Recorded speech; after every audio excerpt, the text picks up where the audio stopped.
Hello everyone, welcome to my YouTube channel. Please like, share and subscribe. आज हम लोग discuss करेंगे law of supply, यानी पूर्ति का नियम क्या कहता है। आज हम ये डिस्कस करेंगे।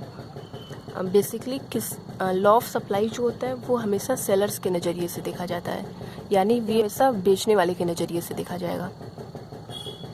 बेचने वाला सेलर्स जो होता है वो कैसे रिएक्ट करेगा, ये हमें लॉ ऑफ सप्लाई बताता है। यानी प्राइस बदलने पर क्वांटिटी सप्लाई पर क्या असर पड़ता है, हम इसमें यही जानते हैं।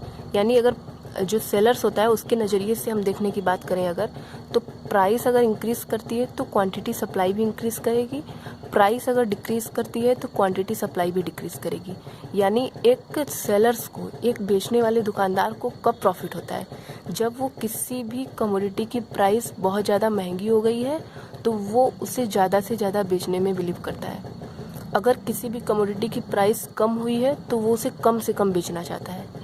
जब महंगी चीज़ों को वो ज़्यादा से ज़्यादा बेचेगा तभी वो उसे प्रॉफिट कमा पाएगा। वो सस्ती चीज़ों को बेचने में बिलीव नहीं करता है। वो जितना ज़्यादा किसी भी कमोडिटी की प्राइस होगी उससे वो उतना ही ज़्यादा बेचने की कोशिश करता है, क्योंकि वो महंगी चीज़ों को बेच कर ही प्रॉफिट कमा सकता है। लेकिन अगर हम बायर्स की बात करें तो बायर्स लॉ ऑफ डिमांड में क्या होता है, लॉ ऑफ डिमांड में जो बायर्स होता है वो महंगी चीज़ों को हमेशा कम खरीदना चाहता है। लेकिन जो सेलर्स होता है वो तो हमेशा ज़्यादा से ज़्यादा बेचना चाहेगा, क्योंकि वो महंगी चीज़ों को बेचेगा तभी तो वो ज़्यादा से ज़्यादा प्रॉफिट कमा पाएगा।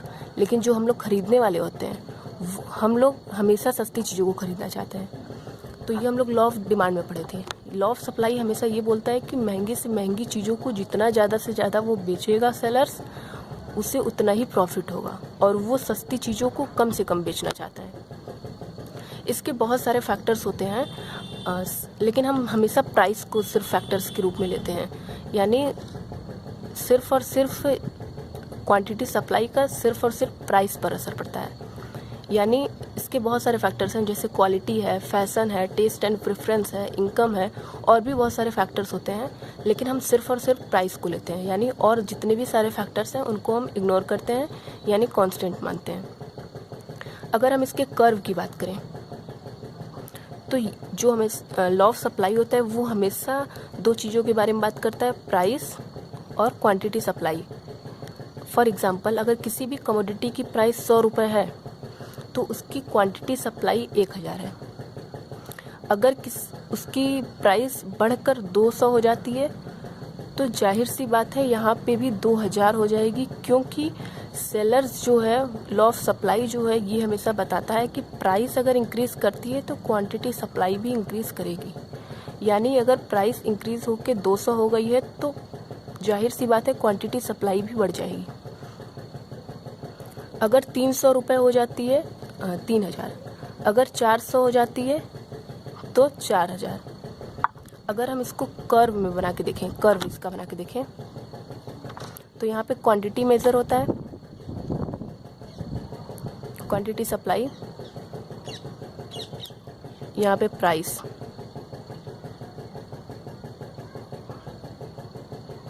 दो 200, 300, 400, 2000, 3000, 4000। यानी अगर किसी भी कमोडिटी की प्राइस 100 रुपये है तो उसकी क्वांटिटी सप्लाई 1 की है। यानी इसकी यहाँ प्राइस 100 रुपये है तो उसकी क्वांटिटी सप्लाई 1000 है। अगर 200 है तो 2000 है, 300 है तो 3000 है, 400 है तो 4000 है। यानी ये एक स्ट्रेट लाइन बनेगा, और इस स्ट्रेट लाइन को हम लोग बोलते हैं सप्लाई कर्व। और ये हमेशा, जो स्ट्रेट लाइन होगा ये हमेशा अपवर्ड स्लोपिंग में होगा और लेफ़्ट टू राइट होगा, और प्राइस जो होता है वो हमेशा इंडिपेंडेंट होगा, और ये क्वांटिटी सप्लाई हमेशा डिपेंडेंट होगा। इंडिपेंडेंट प्राइस क्यों होगा? क्योंकि जो प्राइस है वो किसी चीज़ पर इफ़ेक्ट डाल रही है, यानी प्राइस के कारण ही हमारे क्वांटिटी सप्लाई पर इफ़ेक्ट पड़ रहा है। तो जिसका इफ़ेक्ट किसी चीज़ पे पड़ता है उसे हम इंडिपेंडेंट पढ़ते हैं, और जिस पर इफ़ेक्ट पड़ता है यानी इसके कारण ही हमारे क्वांटिटी सप्लाई पर असर पड़ा है तो ये हमारा डिपेंडेंट होगा, जिस पर पड़ेगा असर वो डिपेंडेंट होगा, और जिसके कारण पड़ेगा वो हमारा हमेशा इंडिपेंडेंट होगा। एक ऐसी भी सिचुएशन होती है जहाँ पे बायर्स और सेलर्स इक्वल हो जाते हैं, यानी जो बायर्स है और सेलर्स है दोनों सेटिस्फाई हो जाते हैं, दोनों संतुष्ट हो जाते हैं।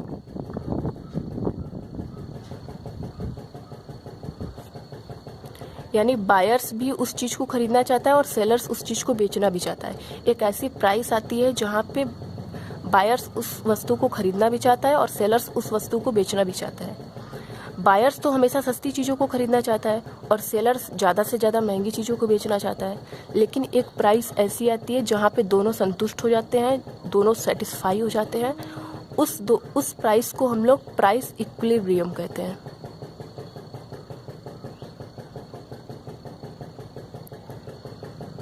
यानी जब बायर्स और सेलर्स दोनों इक्वल हो जाएं, दोनों सेटिस्फाई हो जाएं, तो उस पॉइंट को हम लोग प्राइस इक्विलिब्रियम कहेंगे।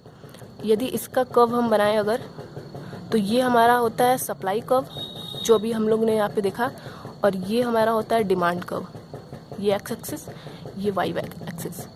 तो ये जो पॉइंट होता है, जो ये इक्वल पॉइंट होता है, जो सेटिस्फाई यहाँ पे दोनों लोग होते हैं, यहाँ इसी को हम लोग प्राइस इक्विलिब्रियम कहेंगे। यानी जो लॉ ऑफ सप्लाई होता है बेसिकली सेलर्स के नज़रिए से देखा जाता है, और हमेशा सेलर्स किस तरह रिएक्ट करता है ये हमें लॉ ऑफ सप्लाई बताता है। तो आई होप ये वीडियो आपको क्लियर हुआ हो। अगर ये वीडियो आपको पसंद आया हो तो चैनल को प्लीज़ सब्सक्राइब कर दे। Thank you so much.